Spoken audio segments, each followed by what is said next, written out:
तुम्हारी 12वीं का परिणाम आ गया है। तुमने पूरे कॉलेज में प्रथम स्थान अर्जित किया है। आनंदी, तुम्हारी मेहनत रंग लाई है। तुम्हें शिक्षा वृत्ति मिली है। ये लो तुम्हारे अमेरिका जाने की टिकट। मुझे शिक्षा वृत्ति मिल गई, मैं अमेरिका जा रही हूँ। पर ये सब मैं अकेले कैसे कर पाऊंगी? आनंदी, अपने आप को इतना कमजोर क्यों समझ रही हो? फिर इतना पढ़ने लिखने का क्या फायदा? तुम अभी गंवार की गवार नहीं हूँ मैं अब गवार।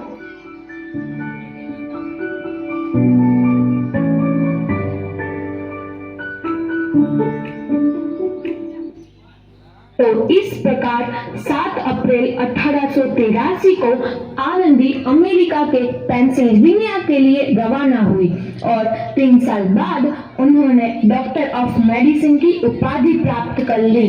इधर आनंदी के पिता की तबीयत बहुत खराब है। आगे क्या होता है देखते हैं।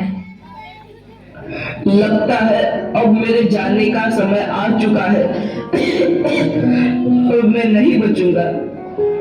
ऐसा मत बोलो। शहर के सिटी हॉस्पिटल में अमेरिका से डिग्री लेकर कोई बड़ा डॉक्टर आया है।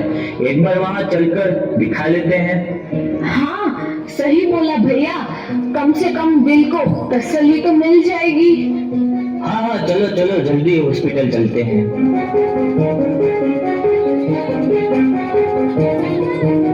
इस मरीज की हालत तो बहुत ही खराब है। कोई चमत्कार ही इसे बचा सकता है। ऐसा मत बोलो भाई।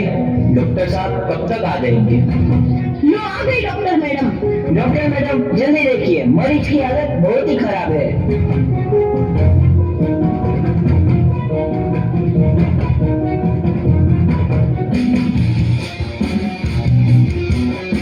अब आप बिल्कुल ठीक है। मौत के मुंह से आपको बचाया है डॉक्टर मैडम ने।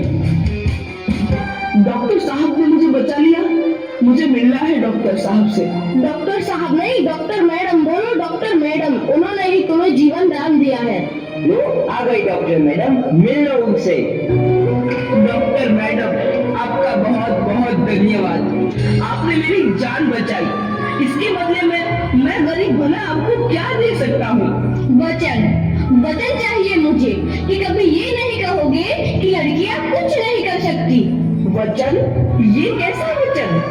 अरे श्यामलाल, तुमने पहचाना नहीं? तुम्हारी बेटी आनंदी। आनंदी? मेरी बेटी आनंदी डॉक्टर? हाँ बापू, वही आनंदी जिसके लिए बचपन में तूने चूल्हा और दूल्हा के अलावा कुछ नहीं सोचा था। आनंदी, आनंदी मेरी बेटी, मुझे माफ कर दे।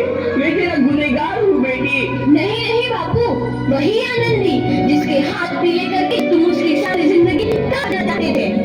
माफ कर दे मुझे मेरी बच्ची, माफ कर दे। मैं तेरा अपराधी हूँ मेरी बच्ची, माफ कर दे। नहीं बापू, मैंने तो तेरा एहसान चुकाया है।